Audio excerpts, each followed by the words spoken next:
जब हम सूखे बालों में कंघी करते हैं और उस कंघी को कागज़ के छोटे छोटे टुकड़ों के पास ले जाते हैं तो हम पाते हैं कि कंघी जो है कागज़ के छोटे छोटे टुकड़ों को आकर्षित कर रही होती है।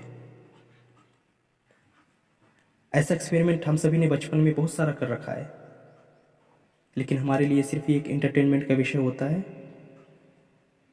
किंतु जो हमारे साइंटिस्ट होते हैं उनका मानना, उनका सोच कुछ अलग होता है। तो एक ऐसे साइंटिस्ट थे जिनका नाम था थेल्स। उन्होंने एम्बर एक पीले रंग का रेजिन युक्त पदार्थ होता है। तो जब उन्होंने एम्बर को ऊनी वस्त्र में रगड़ा या घर्षण कराया तो उन्होंने पाया कि हल्की वस्तुओं जैसे कि धूल के कण, कागज के छोटे छोटे टुकड़े, इन सभी को अपनी ओर आकर्षित कर रहा होता है। ऐसे बाद में बहुत सारे एक्सपेरिमेंट हुए। इसी प्रकार एक और साइंटिस्ट हुए जिनका नाम था सर थॉमस ब्राउन। उन्होंने इसे एक ऊर्जा कहा और इस ऊर्जा का नाम उन्होंने, इस एनर्जी या फिर ऊर्जा का नाम उन्होंने विद्युत रखा, यानी इलेक्ट्रिसिटी।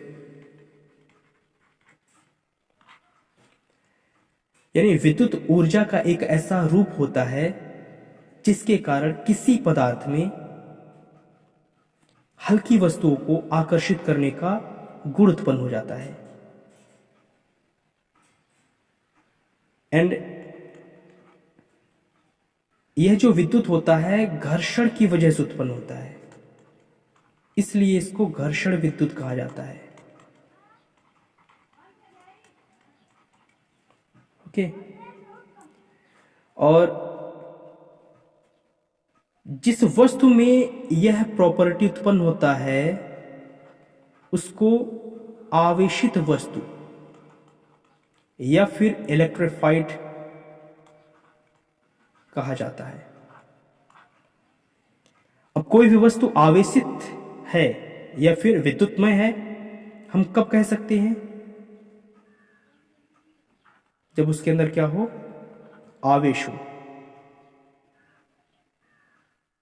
यानी कोई वस्तु आवेशित है, इसका मतलब यह होता है कि उस वस्तु में आवेश उत्पन्न हो गया है।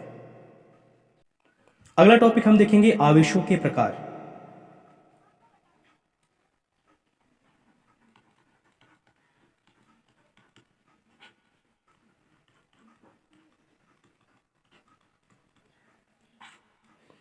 इसके लिए हम कुछ एक्सपेरिमेंट करेंगे। फर्स्ट एक्सपेरिमेंट ये है कि एक कांच की छड़ को रेशम के कपड़े से रगड़कर इसको हम यहां पर क्या करेंगे? लटका देंगे। और एक दूसरा कांच का छड़ लेंगे जिसे हम इसी रेशम के कपड़े से रगड़कर इसके समीप लाएंगे और हम पाएंगे कि ये दूर जा रहा होता है। जब हम इसको समीप लाएंगे तो ये जो कांच की छड़ जो धागे से लटकी हुई है ये दूर जा रही होगी। ओके। एंड दूसरा एक्सपेरिमेंट हम क्या करेंगे? एक हम एबोनाइट की छड़ लेंगे जिसे हम बिल्ली के खाल में, यहां पे ये बिल्ली का खाल है, बिल्ली की खाल में रगड़कर लटका देंगे। और एक दूसरा एबोनाइट की छड़ लेंगे जिसे हम बिल्ली की खाल में रगड़कर इसके समीप लाएंगे और यहां पर भी हम ऑब्जर्व करेंगे कि ये जो लटकी है छड़ एबोनाइट की, ये क्या हो रही होगी? दूर जा रही होगी। ओके। और एक थर्ड एक्सपेरिमेंट हम करेंगे कि एक एबोनाइट की छड़ को बिल्ली के खाल में रगड़कर हम क्या करेंगे? इसको लटका देंगे। ठीक है। और एक हम दूसरी छड़ लेंगे जो कि काहे की होगी? कांच का छड़ होगा, कांच का। ये क्या है? एबोनाइट है यहां पे।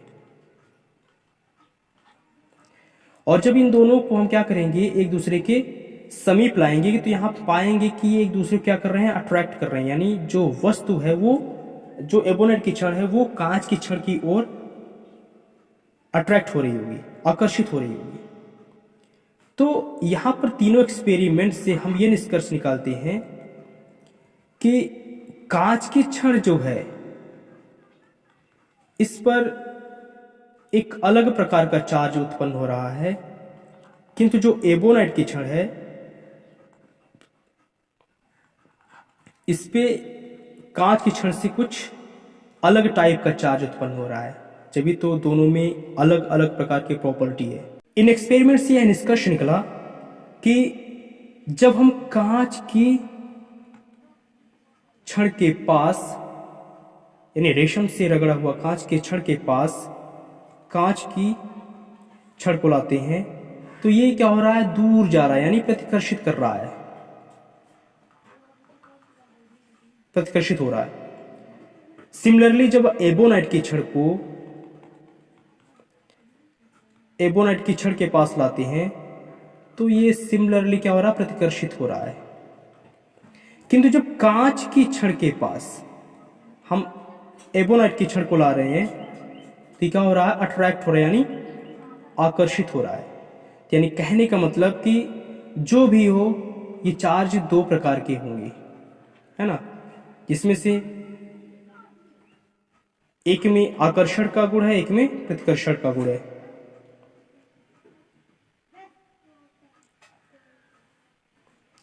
यहां से निष्कर्ष निकाला गया कि जो आवेश होते हैं वो दो प्रकार के होते हैं। तो कांच की छड़ पर उत्पन्न आवेश का नाम शुरुआती दौर पे कांचाभ रखा गया, जिसे इंग्लिश में वाइट्रस कहा जाता है, जबकि एबोनाइट की छड़ पे उत्पन्न आवेश का नाम रेजनी रखा गया।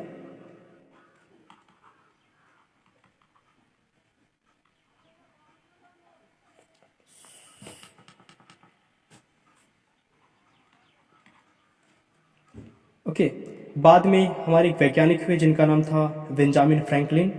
उन्होंने कांच पर उत्पन्न आवेश का नाम धनात्मक आवेश यानी पॉजिटिव आवेश तथा एबोनेट की छड़ पर उत्पन्न आवेश का नाम ऋणात्मक आवेश यानी नेगेटिव चार्ज रखा। ओके, तो इन एक्सपेरिमेंट से एक और निष्कर्ष निकलता है कि जब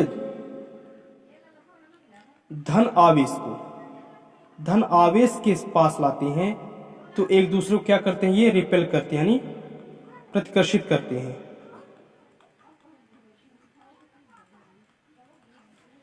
और जब ऋण आवेश के पास लाते हैं तो भी क्या होता है, ये रिपेल कर रहे होते हैं। किंतु जब धन को ऋण के साथ लाते हैं या फिर ऋण को धन के साथ लाते हैं तो एक दूसरे को क्या कर रहे होते हैं, ये आकर्षित कर रहे होते हैं, है ना।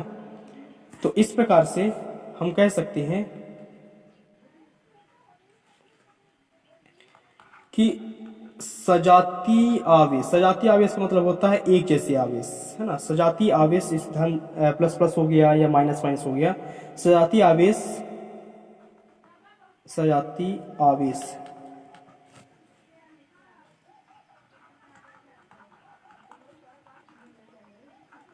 एक दूसरे को